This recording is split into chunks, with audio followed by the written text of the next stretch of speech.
नमस्कार दोस्तों, कैसे हैं आप सब। उम्मीद करता हूं कि आप सब बेहतर होंगे, सकुशल होंगे। दोस्तों, एक बहुत ही बड़ी खबर मुझे पता चली है जिसे सुनकर आप एकदम से खुश हो जाएंगे। दिल्ली नहीं, सॉरी, बंगाल में कोई केस हुआ था। बंगाल का कोई व्यक्ति था, उसके साथ सेम घटना हुई थी। उसके साथ भी ये न्यूड वीडियो कॉल ब्लैकमेल वाला मामला हुआ था। वो भी इस घटना का शिकार हुआ था। उसके बाद उस बंदे ने national cyber crime reporting portal पर कंप्लेन की थी, जिसके बाद बंगाल की पुलिस ने मतलब की कार्रवाई करते हुए अलवर के कुछ जो गोविंदगढ़ के इलाके हैं उसके आसपास कुछ छापेमारी की थी। कुछ लोगों को अरेस्ट करने की खबर, मतलब मामला ये है कि ना सरकार कुछ बता रही है इस मामले में, ना शासन प्रशासन कुछ बता रहा है, यहाँ का लोकल अलवर का। और जैसा मेरे सूत्रों के हवाले से खबर है, मैं इसके ऊपर मतलब कि जल्द ही एक डिटेल जुटा के पूरा वीडियो आपके पास आप तक पहुंचाने वाला हूं कि क्या वो मामला हुआ था। पर इतनी बात जरूर है, बंगाल पुलिस ने अलवर के गोविंदगढ़ क्षेत्र में कई जगह छापेमारी की है, जिसमें कुछ लड़कों को वहां से अरेस्ट किया गया है। बट उसके बाद उन पुलिस वालों का कोई अता पता नहीं है। दोस्तों, मेरे पास मेरे जो सोर्स हैं, सूत्रों के हवाले से जो खबर मिली है, पहली चीज तो ये बहुत बड़ी बात है, अलवर के मेवात क्षेत्र में किसी पुलिस का जाना और जाकर कार्रवाई को अंजाम देना और मतलब सुरक्षित वापस निकल जाना। अभी क्या है पूरा मामला, जैसे ही मुझे पता चलता है मैं आप तक ये खबर पहुंचाऊंगा।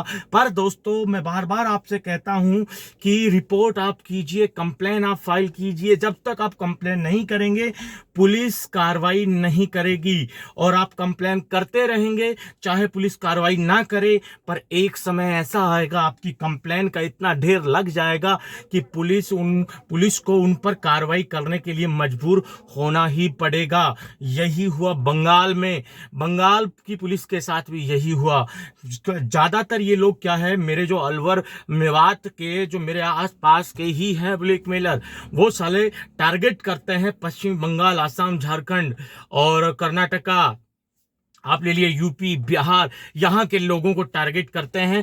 वो सोचते हैं कि वहां की पुलिस यहाँ तक कभी पहुंच ही नहीं पाएगी और हम आसानी से ये काम करते रहेंगे और आसानी से बच जाएंगे। ऐसा कुछ मामला है दोस्तों। और इसी के चलते मतलब कि बंगाल पुलिस ने कंप्लेन पर ध्यान देते हुए सर्विलेंस में उन लोगों को रखा और उनको पकड़ने की कोशिश उन्होंने की थी। बट वहां पर मुझे बहुत सी बातें सुनने में आई है मेरे जो पर यह है कि पुलिस वाले भी कोई जानकारी नहीं दे रहे हैं। मैंने अलवर पुलिस से भी कांटेक्ट करने की कोशिश की थी, बट वो भी सही जानकारी नहीं दे रहे हैं। वो भी टाल मटोल वाली बात कर रहे हैं। इसमें कुछ ना कुछ बड़ा हुआ है। मैं बार बार कहता हूं कि राजस्थान राजस्थान राजस्थान, मेवात मेवात मेवात, कान खोलकर सुन लो। जो लोग ये कहते हैं कि जबरदस्ती, मतलब कब से शुरू हुआ ये, राजस्थान में कब से शुरू हुआ ये ब्लैकमेलिंग साइबर ठगी का सिलसिला? ये शुरू हुआ 2.5 साल से, और 2.5 साल 3 साल से ये सिलसिला शुरू हुआ है। और शुरू क्यों हुआ, आप चले जाइए राजनीतिक पृष्ठभूमि पर, उस पर मैं टिप्पणी नहीं करना चाहता, ठीक है। बट सच्चाई यही है, इसके मूल में राजनीति है, ठीक है। 2.5 से 3 साल पहले राजस्थान में राजनीतिक माहौल क्या था, किसकी सरकारें चल रही थी, उस समय कहां थे ये ब्लैकमेलर, कहां थे ये साइबर ठग, साले किस बिल में छुपे हुए थे, क्यों नहीं निकल के आए? और 2.5-3 साल पहले राजस्थान की राजनीतिक परिवेश बदला, उसके बाद ही क्यों निकल कर आए? और क्यों पुलिस की हिम्मत नहीं है कि उन पर कार्रवाई हो जाए? मैं अपने शब्दों की मर्यादा को जानता हूं, ठीक है। मेरी कुछ लिमिटेशंस हैं, मेरी कुछ बंदिशें हैं, मैं खुलकर नहीं बोल रहा। वरना सच्चाई तो ऐसी है, मैं बताने पे आ गया तो मेरे खुद के सब्सक्राइबर, उनको बुरा लग जाएगा, उनको बुरा लग जाएगा। वो उस चीज से बुरा नहीं मानेंगे कि वो भूल जाएंगे कि कल मतलब उसी को फंसाया गया था। जब मैं अपनी वाली बात बताने लग गया तो उल्टा वो मेरे ऊपर दोष देने लग जाएंगे। बट ये सच्चाई है। मेवात में अलवर जिले के लगभग 200 मुसलमानों के गांव हैं। कितने? 200। और ये केस को अंजाम देने वाले कितने लोग? मुसलमान। 99% मेरे मुसलमान भाई, उनको मैं अलग नहीं देख रहा हूं, मैं कह रहा हूं कि मेरे मुसलमान भाई, पर है मुसलमान। 100 में से 99 लोग इस तरह की साइबर ठगी करने वाले मुसलमान। ठोक के, धनेश कुमार नाम है, लंगड़बास गांव है, किशनगढ़बास तहसील है मेरी, ठीक है, ठोक के कह रहा हूं। और राजस्थान की पुलिस की हिम्मत नहीं है उनको जाके, ऐसे गांव हैं जिनमें घुस नहीं सकती पुलिस, घुसेगी तो बिना सर फुड़वाए वापस नहीं आ सकती, ये सच्चाई है। आए रोज राजस्थान की पुलिस दुचती है, ठुकती है, कुटती है। अलवर के मेवात के गांवों में कूटने वाले कौन? मेरे प्यारे मुसलमान भाई। ठगी करने वाले कौन? मेरे प्यारे मुसलमान भाई। और किसके साथ ठगी कर रहे हैं? मेरे प्यारे मुसलमान भाइयों के साथ। उनको मैं बता दूं कि जिन लोगों को आप ठगते हो ना, उनमें से 90% मुसलमान भाई ही निकलते हैं। उनकी मदद मैं ही करता हूं, मैं ही कोशिश करता हूं उनकी मदद करने की, क्योंकि मेरी नजर में भारत का नागरिक होना ही काफी है, ना कि मुसलमान।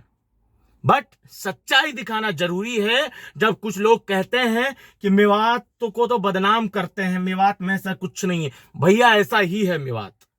यही मेवात की खूबसूरती है।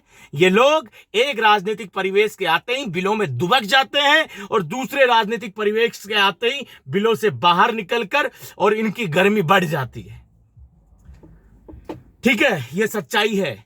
और मैं बताऊंगा अभी, मतलब मैं बिना दावे, बिना तथ्य, बिना साक्ष्य के कोई हल्की बात नहीं कहना चाहता, इसीलिए रुका हुआ हूं। बंगाल पुलिस के साथ क्या हुआ थोड़ी देर में आपको मैं बता भी दूंगा, पूरे मामले की जानकारी जुटाकर। ठीक है, करने वाले कौन थे मैं ये भी बता दूंगा। और जैसा मैं कहता हूं ना कि अलवर के 200 गांव हैं, और 200 गांव में जो कर रहे हैं ना, उनके घर वाले भी शामिल हैं। इनका बस चले तो साले अपनी बहनों को कोठे पे बिठा देंगे, पर पैसा चाहिए इनको, पैसा। अब क्या करोगे ऐसे हराम की कमाई का? सच्चा मुसलमान वो जो हलाल की कमाई पे विश्वास रखता हो, जिसकी चाहे वो एक पैसा कमाता हो पर वो भी हलाल का हो। हलाल की कमाई, हलाल की कमाई खाने वाला मुसलमान ही जन्नत का दावा कर सकता है ऊपर वाले की अदालत में। एक चीज याद रखना, हराम की खाने वाले की तो आवेदन स्वीकार ही नहीं होगा, उसका आवेदन निरस्त कर दिया जाएगा। बिना आवेदन के ही उनको तो मतलब कि समूल जहन्नुम दोजख। उनके लिए जो लोग मजलूमों का दिल दुखाकर पैसा कमाते हैं, किसी गरीब की आत्मा, गरीब की मेहनत की कमाई डरा के उनसे छीनते हैं, ऐसे लोगों के लिए दोजख के दरवाजे खुले हैं। दोजख की आग में वो जलेंगे, जहन्नुम के दरवाजे खुले हैं, शैतान उनके स्वागत के लिए तैयार खड़े हैं।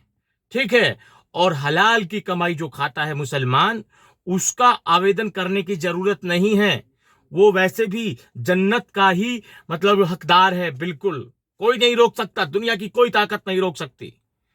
ठीक है, मुझे आपको लग रहा होगा मैं ज्ञान पेल रहा हूं, पर सच्चाई यही है कि राजस्थान के अलवर भरतपुर जिले के, अकेले अलवर जिले के 200 मुसलमान भाइयों के गांव हैं जहां ये साइबर ठगी की घटनाओं को आए दिन अंजाम दिया जा रहा है। ना उनमें शासन प्रशासन का खौफ है, ना सरकारों का दबाव।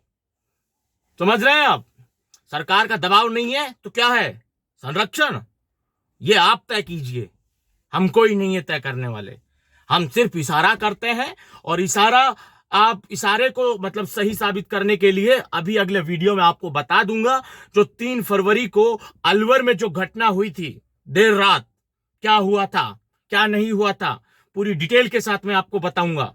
ठीक है, पर यह था कि बंगाल पुलिस ने हिम्मत की थी साइबर ठगों को गिरफ्तार करने के लिए अलवर आने की, और उनके साथ क्या हुआ क्या नहीं हुआ आगे वीडियो में आपको बताऊंगा।